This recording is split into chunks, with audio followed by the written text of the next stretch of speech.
Entrevistas El siglo XXI es hoy.com. Soy Félix @locutorco y este episodio podcast se llama Gamers de Mesa.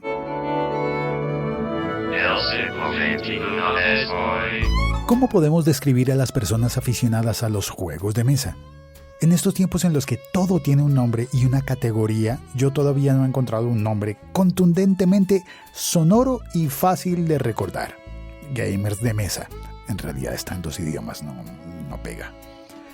Y hay nombres que ya se están usando como Board Game Geeks. Pero me gustaría que existiera uno en español, ¿no? Como Jugadores Desenchufados, que sería la versión de Unplugged Gamers, para recordar la serie de conciertos de rock con instrumentos acústicos. Finalmente, pues digamos que son juegos desenchufados. Bueno, hay que buscar a los expertos cuando se quiere aprender bien de algo. Y para conocer más sobre los juegos de mesa y la pasión por ellos, llamé a Juan José Fernández en Chile, creador y editor de juegos de mesa, y conversé con él un rato. Esta es la conversación.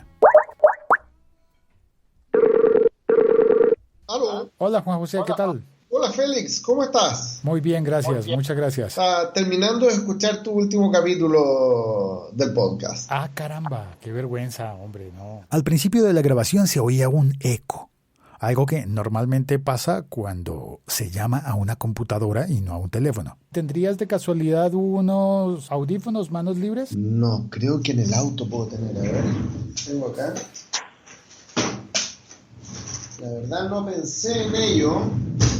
Y esto es una cámara. Tú no tienes apuro, ¿no es cierto? No. Porque en el peor de los casos voy a la esquina a comprar unos audífonos. Y no me vendría mal para la oficina. No es tan grave tampoco. Pero en serio, es que yo necesito audífonos para la oficina. Así que me viene bien. Juan José quería comprar unos audífonos. Ese tipo es de los míos. Me encantan los audífonos y siempre que se pueda estrenar unos es algo que se agradece. Ya, dame 2 segundos y vuelvo. No hay problema.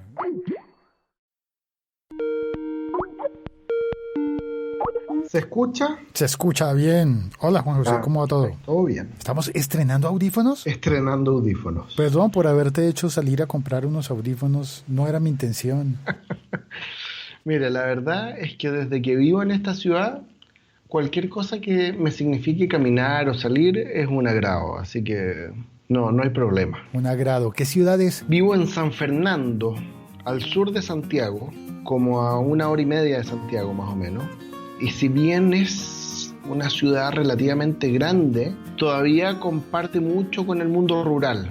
Tiene todas las ventajas de una ciudad grande, todos los servicios financieros, hospitales, de todo, educacionales, pero por otro lado tiene la gracia del campo.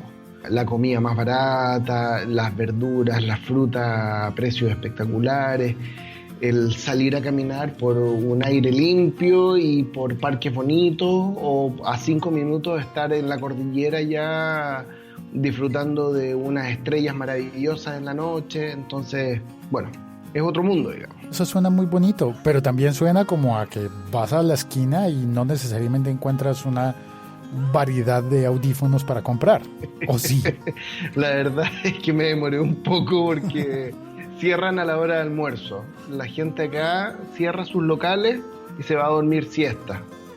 Qué y no bonito. vuelve hasta las 4 de la tarde. Así que, bueno, es distinto. Además estamos en época de verano todavía en Chile. Está terminando el verano ya. Quedan un par de días. Y de ahí ya comienza el otoño, pero el otoño se anduvo adelantando un poco porque vamos a tener lluvias este fin de semana, las temperaturas ya bajaron harto, así que está medio cambiado el tiempo. Igual, tengo entendido que vas a ir a Colombia. Yo estoy en Colombia. Sí, voy a Colombia. Entiendo que es el 9 de mayo en que estaré allá haciendo una charla sobre juegos de mesa. Juegos de mesa. Y aquí Sí. está el punto que yo me lo estaba pensando bastante, porque lo que hago normalmente es un podcast que habla de tecnología. Todo el sentido del mundo hablar para gamers, jugones, les dicen en España. Ese término sí que me parece gracioso, jugones. Pero funciona, ¿no? Para jugadores de todo tipo de juegos. De repente caí en cuenta, es que los juegos no son nuevos, suelen tener una tecnología siempre, pero la tecnología va desde una tapa de una botella de refresco o de gaseosa con la que jugaba yo de niño en la calle a juegos que se arman y que se extienden en la mesa y juegos que se corren en una computadora, en una consola de juegos o en un teléfono. ¿Tú eres experto en juegos de todos esos tipos o de solo algunos? Soy experto en juegos de mesa, no en juegos de video. Sé de juegos de video porque juego juegos de video, pero eso no me hace un experto. Sé de juegos de mesa, produzco juegos de mesa, conozco de juegos de mesa, hablo de juegos de mesa. Y por lo tanto esa es mi especialidad. Y lo que me parece interesante de esto es ver que en medio de una época en la que creíamos que todo se había tecnologizado al punto de convertirse en electrónico, hay una oleada grande, por lo menos en mi país, de volver a los juegos de mesa y de jugar no solamente los juegos tradicionales del Monopolio o Hágase Rico o como se llame en tu país, porque hay diferentes franquicias y nombres. No solamente los juegos de cartas de tipo Uno o Magic, que otros hay de Yu-Gi-Oh, sino que hay juegos de autor, con cajas de lujo, con fichas para armar. Me pareció increíble cuando me enteré de que había un mercado gigantesco de bolsas para empacar las fichas. Exactamente. Eso me parece como súper exótico, ¿no? Es decir, como que tú escribes, tengo un juego de tarjetas que es de tal tamaño y te envían las bolsas exactamente de ese tamaño y no de otro. Así es, hay mercado para todo, hay accesorios para todo, es como el mundo actual nomás, donde está todo pensado para el cliente de manera muy detallista. ¿Tú crees que un juego de mesa que está hecho en ¿qué? ¿En cartón, posiblemente? Cartón, plástico, madera, mucha madera. Qué bonito, de madera todavía, tocarlos, estar en madera. ¿Tú crees que hayamos llegado a un nivel en el que la vida nos lleva a querer ponerle forro al teléfono móvil, al celular, pero también forro a los juegos de mesa de madera? A los de madera no, pero sí a los de naipe. De hecho, un gran mercado es el de los protectores y viene desde la época del Magic y del Yu-Gi-Oh y esas cartas de juegos coleccionables, donde habían cartas muy valiosas. Por ejemplo, la Black Lotus, una carta muy famosa del Magic, se vendía por miles de dólares. Quien tenía esa carta, lógicamente, tenía que protegerla de alguna manera. Y hay protectores más y hay protectores menos. El usual de los mortales ocupamos unos protectores plásticos para que las cartas no se rompan después de cierta cantidad de uso. Pero hay gente que llega al extremo de forrar todo, digamos. Hasta los juegos que ocupas una sola vez ya los tienen forrados. Pero cada loco con su tema, digamos. Con su forro. Sí, exactamente. Un saludo para quien oiga esto en Argentina. Lo siento. ¿Cuántos tipos de juegos de mesa hay, Juan José?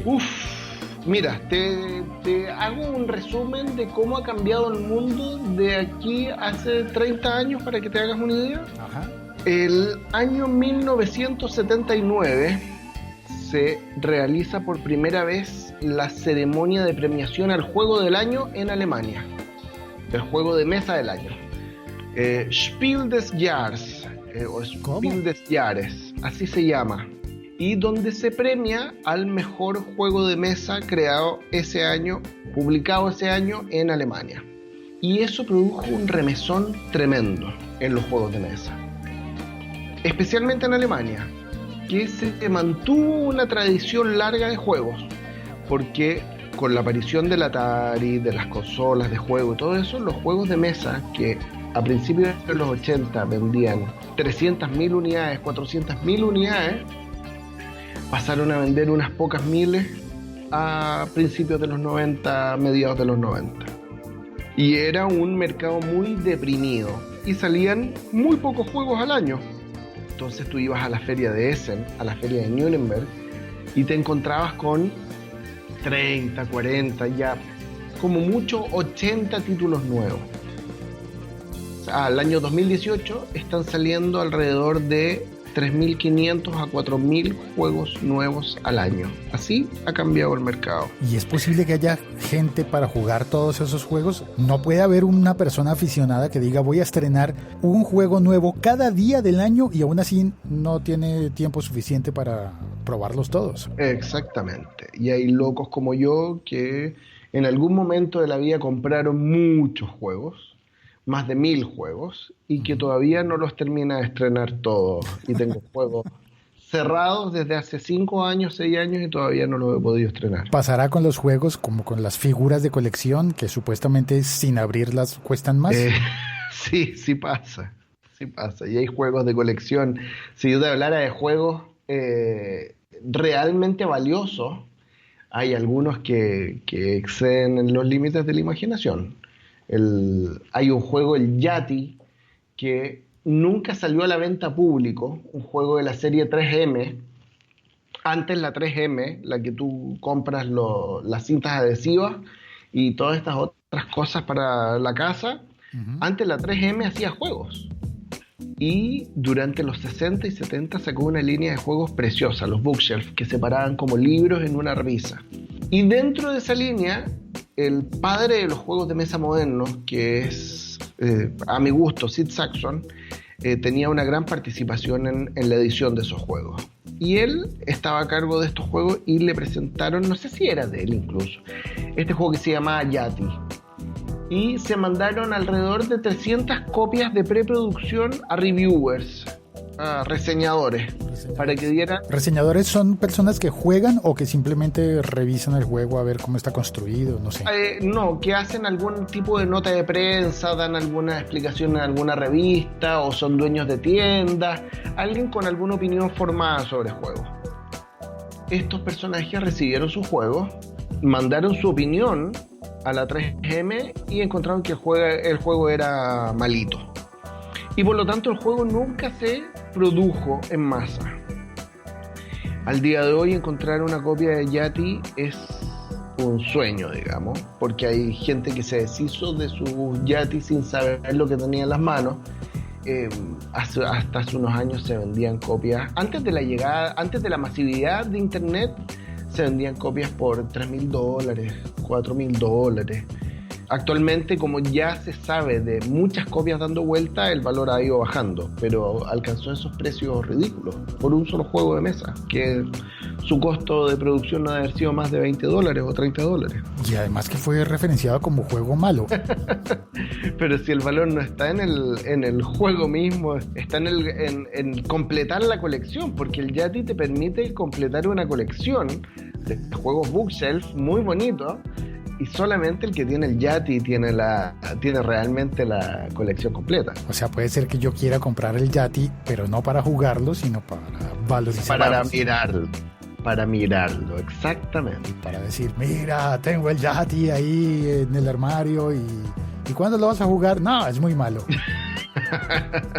Bueno, es un poco eso. Hay que mantenerlo oculto nomás de las manos de los niños especialmente. Esa es otra de las nuevas formas de concebir los juegos. En la época de mis abuelos, los juegos eran para niños y hablar de que una persona está jugando, de que un adulto está jugando, era sinónimo de algo malo, de algo incluso perverso, ¿no? Estaba no juegues con mis sentimientos. Y es que tú te tomas todo como un juego y siempre una connotación de que eso es malo, de que eso está mal, de que cómo se te ocurre ser un adulto y dedicarte a jugar. No debes hacer eso. Jugar es perder tiempo. ¿Qué opinas tú sobre eso? Es que me dedico a eso. No puedo decir que es perder tiempo. Tengo 2 niños. Todavía no están en una edad como para que jugar con ellos sea un desafío. Pero me preocupo de jugar con ellos para que entiendan los valores intrínsecos que hay dentro de un juego. Y si bien jugar parece ser cosa de niños, el juego moderno tiene mucho de juego de adultos. Y es de lo que vamos a hablar en la charla el 9 de mayo con el Centro de Innovación de Colombia. Incluso se le ha dado un uso en las empresas los juegos de mesa. Porque si bien un juego de mesa funciona en un ambiente controlado y contenido en el mismo juego, Hay muchas cosas que se pueden descubrir y se pueden analizar de un juego de mesa. Y yo te voy a contar una anécdota muy ridícula, puede sonar, pero se trata de una tienda de bicicletas en Santiago de Chile. En la tienda, el dueño de la tienda vendía bien, no tenía problemas, era una tienda relativamente exitosa, y uno de sus vendedores, que era un joven de 24 años, que no había podido terminar la universidad por distintos motivos, estaba trabajando ahí como vendedor. De repente trajo un juego que se llama Bonanza. El Bonanza es un juego de negociación, donde tú tienes que negociar, y acá te vas a reír, porotos o frijoles, no sé cómo les dicen en Colombia. Frijoles. Nosotros le ponemos acento en la I, los mexicanos en la O. Ya, frijoles. Es un juego de negociar frijoles de distintos tipos. Porotos. Entonces, porotos, nosotros le decimos porotos. Judías. Bueno, En España es judías, claro. Entonces tú llegas y tomas 3 frijoles azules y los tratas de intercambiar por un frijol rojo que es más valioso. Y luego de intercambiar y negociar por aquí y por allá, tú los plantas dentro de tus campos y después tratas de cosecharlos. La idea parece absolutamente tonta, pero lo que se expresa en el juego, hay mucha habilidad para poder negociar e intercambiar estos porotos. Y estando dentro de su colación, almorzando con sus amigos, jugando este juego, el jefe se dio cuenta de que este vendedor tenía una habilidad innata para negociar. Y lo invitó un día a una reunión con unos proveedores. Y antes de entrar le dijo, a ver si tú me puedes conseguir un mejor precio de lo que yo tengo pensado.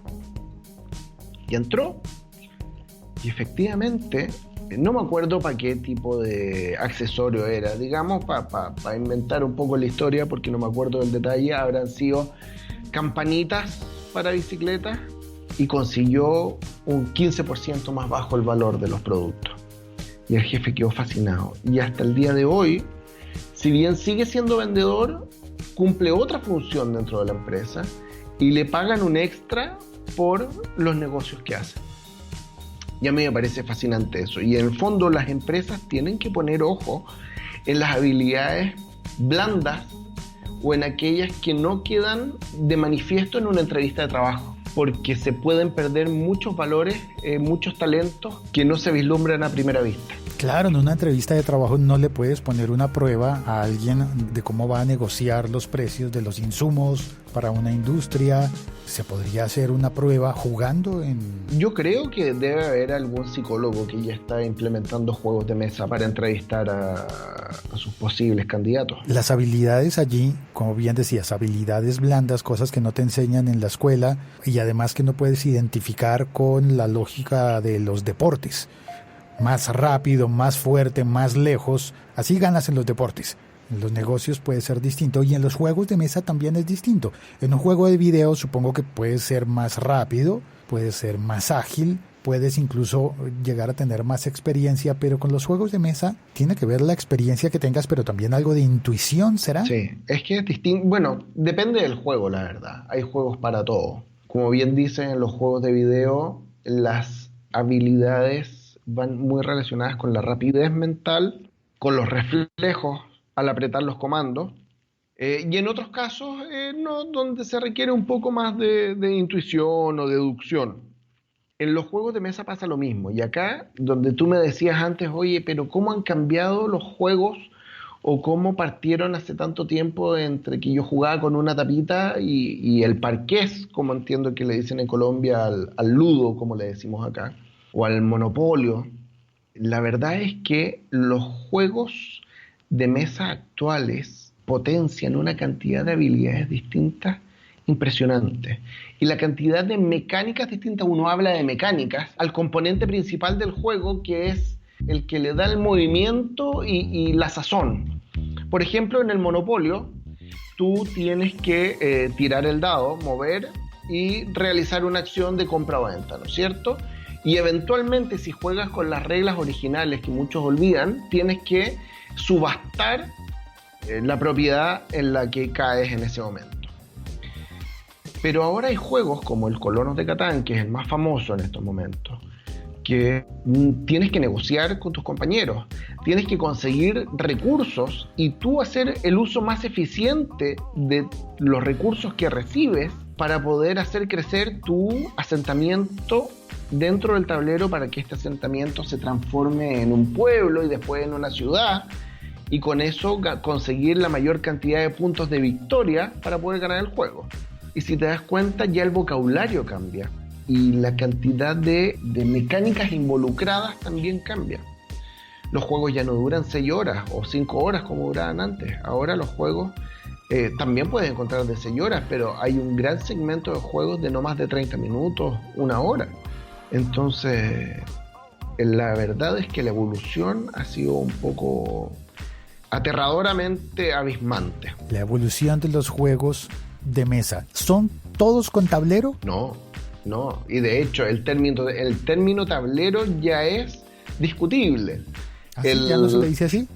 Sí, no, todavía existe, pero hay juegos, por ejemplo, como el Colonos de Catán, que era el que daba el ejemplo antes, que vienen con tableros modulares. Eso significa de que el tablero tú lo armas a tu manera, a tu pinta, porque viene con unos hexágonos que se van armando como un puzzle dentro de la mesa, y que dependiendo de cómo los coloques inicialmente, vas a tener un tipo de juego, y si los colocas de otra manera vas a tener otro tipo de juego y otra experiencia de juego. Y el juego puede ser radicalmente distinto uno con otro, simplemente de la manera en cómo despliegues este tablero modular. Entonces, la verdad, el nivel de innovación que ha habido en los juegos de mesa te permite sorprenderte todo el tiempo con su evolución. Y estaba pensando, mientras contabas eso del modular, yo no sé si los juegos de rol clasifican como juegos de mesa. No, son juegos de rol. Y es distinto. Hay juegos de mesa que tienen algunos componentes de juego de rol.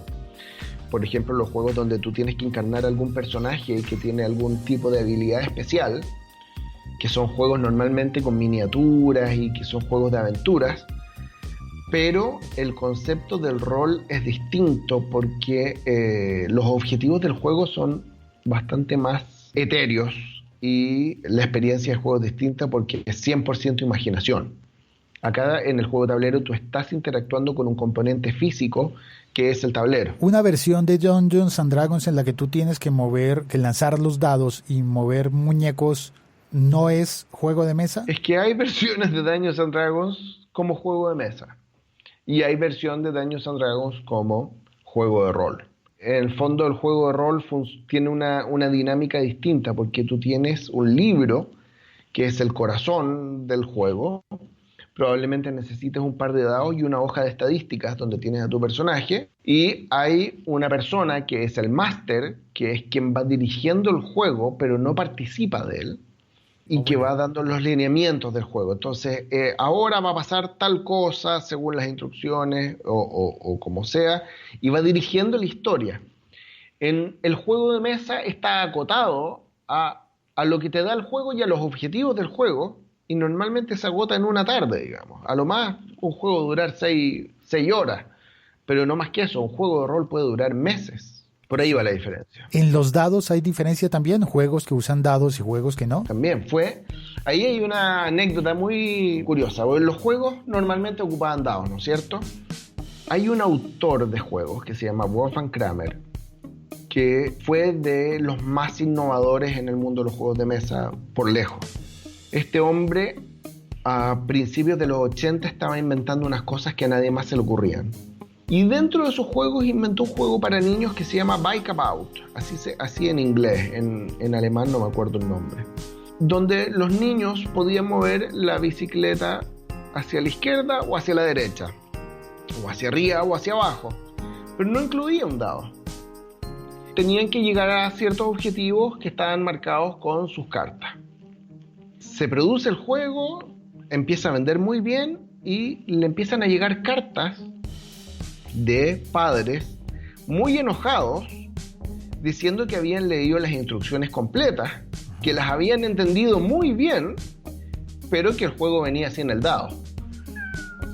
Como no te puedo creer y no acepto, no admito que exista un juego que no tenga dados. Exactamente. Está incompleto, me lo vendiste incompleto. Bueno, pues la decisión de mercadeo podría ser inclúyele un dado y déjalos que... ¿Y cómo le explicas a una persona que dice que leyó las instrucciones muy bien que para mover la bicicleta no se necesita el dado? Y ya, dale un dado a ese señor que lo está pidiendo. Ahora la gente ya asume que los juegos no todos tienen dados y que hay movimientos con cartas, hay movimientos fijos, hay de todo. Pero el juego no lo necesitaba. No lo necesita. Bueno, y otra vertiente son los juegos entonces de cartas, de naipes, Sí, dijiste. exactamente. Que antiguamente era póker y ese tipo de cosas, ¿no? La baraja Claro. española, la baraja francesa, juegos de adultos en los que se apostaba dinero y era como casi que para casinos, ¿no? Bueno, también las señoras, era juego de señoras también. El La canasta. canasta, claro, el bridge. ¿No son lo mismo, no? No, son juegos distintos. Claro, el juego de naipe tradicional, pero desde hace muchos años que existen los juegos de naipes comerciales con motivos especiales. Yo tengo uno maravilloso que fue hecho por la Cincinnati Game Company el año 1898. Es una pieza única, digamos, no única, pero hay poquitas. Y es un juego de naipes que te enseña sobre las banderas del mundo. Increíble ver cómo han ido cambiando las banderas desde 1898 hasta ahora. Es realmente una delicia. Pero para que entiendas de que el concepto de juego de naipe comercial existe hace mucho tiempo, pero ahora con el boom tenemos muchísimos más. El Uno es un juego comercial, pero hay empresas que se dedican prácticamente a toda su línea a hacer juegos de naipe. Amigo Spiel en Alemania, Nuremberg Spielkarten, Berliner Spielkarten, otros países, Game Right hacía muchos juegos de naipe en Estados Unidos. En fin, hay empresas dedicadas a los juegos de naipe, y en España Fournier también hizo algunos juegos de naipe, y ahora está más popular que nunca el concepto. Y los juegos de naipes para niños y esta oleada de juegos, no sé, japoneses. Magic, ¿de dónde viene? Magic de Estados Unidos. También recuerdo cartas con fichas técnicas de carros, ¿no? Eso se llaman cuartetos. Los cuartetos. Los super triunfos. O algo así, tiene que haberse llamado el naipe, ¿no? Fueron muy populares en América Latina. A fines de los 80 había una empresa argentina, no sé si se distribuían en Colombia, la verdad.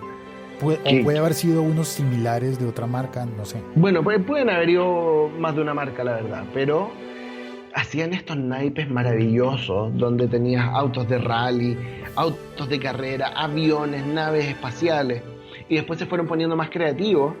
Le empezaron a poner características o valoración a los dibujos animados, a los monitos animados, no sé cómo les dicen allá, a las tiras, no a las tiras cómicas, sino a las que dan en televisión. Sí, dibujos animados.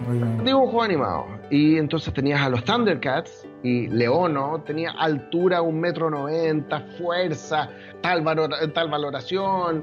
Hay unos de los Simpsons, por ejemplo, donde dentro de las características era simpatía 10, gordura 4. Gordura. Ya no saben qué inventar. En fin, digamos, fueron juegos bien populares, la verdad, a mí me encantaban. Yo jugaba siempre eso cuando niño. Ya, y con todos esos valores igual tú los ponías a competir y con eso podía haber un ganador y un perdedor. Yo tengo un amigo que es muy aficionado, va todas las semanas, y siempre cuando me lo encuentro después de los juegos le pregunto, ¿cómo le fue? ¿Ganó? Y él se sorprende porque solamente cae en cuenta de que estaba en competencia. Cuando yo le pregunto, ¿ganó o perdió? Casi quedaría lo mismo para él en algunos casos. Y eso me dio a pensar que tal vez en algún momento los juegos que estaban hechos para divertirnos cambiaron de función y nos creímos que eran para ganar o perder, de manera que uno de los jugadores iba a salir muy contento y otro muy triste. ¿Sabes por qué ocurre eso? Yo lo he pensado harto. Yo creo que antes, como había menos oferta de juegos, tú estabas limitado a una cierta cantidad de títulos. Y por lo tanto, tenías que repetírtelos varias veces porque no tenías otra opción, digamos. Y una vez que tú repites una actividad, empiezas a competir. Porque cuando juegas algo una sola vez, juegas para divertirte simplemente, para conocer, para disfrutar el momento. Pero cuando ya estás entrando a jugar por quinta vez el mismo juego, uno ya entra a competir. Uno ya empieza a compararse incluso con uno mismo. Uy, pero si la vez pasada hice 20 puntos y ahora estoy haciendo 15. ¿Qué es lo que pasa? Yo creo que va por ahí. Interesante, competir con uno mismo incluso. La autosuperación. Bueno, pero eso al mismo tiempo me parece que bien, porque entonces vas a mejorar. Pero qué mal, porque entonces no vas a poder estar tranquilo nunca. Bueno, pero es parte de la naturaleza humana, yo creo. Quizás la palabra no es competir, pero es esforzarte por hacerlo mejor. Si en el trabajo pasa lo mismo. Yo soy abogado, atiendo a un cliente, realizo la gestión que me encomienda y después de entregado el caso tú dices, pude haberlo hecho mejor. La próxima vez lo intentas hacer mejor. Pero para eso tiene que haber una reiteración. Tienes que recibir, en el caso de los abogados, un caso similar para poder ponerlo en práctica. Y en los juegos pasa lo mismo. Tienes un juego, lo jugaste una vez, saliste tercero. ¿Cómo no vas a querer salir primero la próxima vez? A la vez creo que puede generar la amargura de no alcanzar unos resultados y de pronto estoy pensando en una especie de estrés y de presión constante de la vida y proyectándolo hacia un juego que uno podría tomárselo como estoy jugando, no es grave y si pierdo pues no es grave, que es el momento en el cual tú deberías darte el lujo de perder y casi que te iría mejor perdiendo en los juegos, para eso son, para arriesgarse y para jugar, que perder en cosas que impliquen dinero, ¿no? En un negocio, perdí en un negocio, significa que ya no tengo más, no sé, el presupuesto del año, o qué sé yo. Sabes que por eso yo te mencionaba antes los valores intrínsecos de los juegos para los niños, porque los niños tienden a tomarse las cosas más a pecho, ¿no es cierto? Y los juegos de mesa, cuando tú los juegas con ellos, uno tiene que cumplir un rol muy importante ahí para demostrarles o para enseñarles a perder con gracia, a no frustrarse, distinguir una situación de juego a una situación de vida real y a esforzarse también, a poner atención, a seguir instrucciones. Hasta el día de hoy hay adultos con los que uno juega y que uno se da cuenta que no tienen bien desarrollados esos valores, digo yo. No jugaron lo suficiente de niños. Probablemente. O perdieron muy poco. Porque también es bueno aprender a perder. Porque si no sabes perder, qué mal lo vas a pasar cuando seas adulto. Claro, aprender a perder. Yo creo que cada grupo de juegos tiene alguna anécdota con algún picado. Alguna persona que se enoja de una manera distinta al perder un juego. A mí me pasó una vez. Una de las personas con las que estábamos jugando agarró un montón de fichas, las tiró arriba del tablero y se fue a acostar. Y terminó el juego, obviamente. En todos los juegos en los que yo he estado, siempre hay alguien que... A veces fui yo, pero siempre había alguien, o casi siempre, que se molesta por el juego y que, bueno, lo bonito era que al final podíamos estar muy bravos en el juego, pero al final terminábamos saliendo a comer juntos y no había problema. Menos mal, si no tendrías amigos ahora. Sí, alguna vez fui yo seguramente el mal perdedor. Espero haber aprendido la lección de eso. Bueno, espero lo mismo.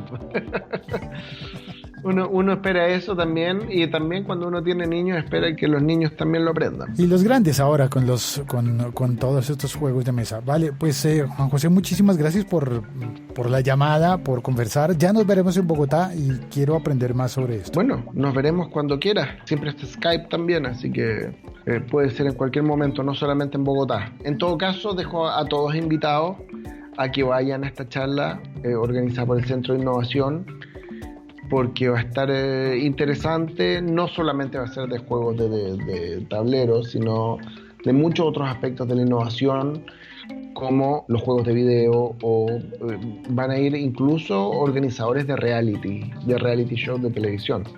que me parece bien interesante eso. ¿Y sabes dónde se inscribe la gente que quiera ir en Bogotá? Pueden buscar información en centroinnovación.com y además tienen un juego de mesa que hicieron que se llama Wake Up Brain, como Despierta Cerebro.